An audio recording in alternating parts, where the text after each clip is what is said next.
So let's just jump right in. What's the first thing you think of when you hear the word heart? For most of us, it's a pump, right? This incredible biological machine that just keeps on ticking. A tireless servant. But what if that's only half the story? What if, for literally centuries, we've been overlooking something absolutely crucial about the one organ we connect with our deepest, most profound feelings? I mean, really think about it. Have you ever had that experience where a decision, or maybe a shock, or even a sudden flash of insight, you feel it in your chest before you can even process it in your head? You know that feeling, that gut feeling, that deep certainty. It feels like it comes straight from the heart, doesn't it? And it's not just split-second decisions, right? What about our deepest moral convictions? That unshakable sense of what's right and what's wrong. It doesn't feel like you're solving a math problem in your head, does it? No, it feels like something you just know, deep down, in your very core. And listen, these aren't just poetic metaphors we're talking about. These are real, profound questions about how we experience the world, and they deserve a much better answer than it's just a pump. For a long, long time, if you opened an anatomy textbook, the answer was simple. The heart pumps blood. End of story. But here's the thing. Our actual lived experience has always told a different story. So has philosophy, so have ancient scriptures. For thousands of years, they've all hinted that the heart has a much, much bigger role to play in who we are than just moving blood around. So the story we all grew up with, the conventional wisdom, is what you could call the brain as boss model. Super simple, right? It's that top-down hierarchy we all learned about in science class. The brain is the CEO, the command center, and every other part of the body, including the heart, is just an employee, just following orders. And this division is just so convenient, isn't it? The brain gets to do all the cool, complex stuff. Thinking, cognition, being in control. And the heart, well, it gets demoted to being the loyal, obedient servant, the pump. Just does what it's told. It's a really neat and tidy picture, but it's just not the whole picture. Not even close. Okay, so this is where everything we thought we knew gets turned on its head. It's all thanks to some pretty radical discoveries in a field called neurocardiology. Basically, scientists who study the super complex connection between the heart and the nervous system. And what they've found is a total game changer. The heart, it turns out, is not just sitting around waiting for orders. So here's the big reveal. Your heart has its own brain. I'm not kidding. It's called the intrinsic cardiac nervous system.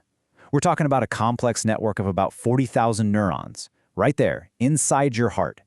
It's so sophisticated that scientists literally call it the heart brain. And no, this isn't just a few nerve endings. It's a legitimate processing center.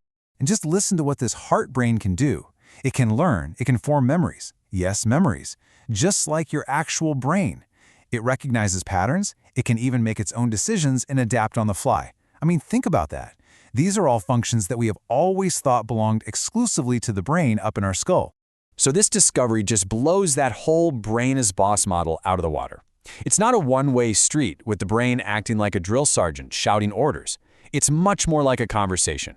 A dynamic, two-way dialogue that's happening all the time between the brain in your head and this little brain in your heart. Now, to be fair, the old model isn't totally wrong. The brain definitely does send signals down to the heart, telling it to beat faster when you start running or to slow down when you're chilling out. That part of the story is absolutely true. But, and this is the part that will absolutely blow your mind, the science shows that the heart sends way more information up to the brain than the brain sends down to the heart. Let me say that again. The heart is sending more signals up than it's receiving. The supposed servant is talking back to the boss. A lot. So what is the heart talking about? What's in all these messages? Well, it turns out its signals have a direct impact on our emotions. They influence our ability to think clearly, our cognition. They even affect our decisions. And yeah, that deep moral intuition we were talking about at the very beginning, the heart is actively, constantly shaping how we see and react to the world around us. Which brings us to this powerful idea. The heart does not merely obey the brain, it informs it. Just let that one sit with you for a second. It's not just obeying, it is informing.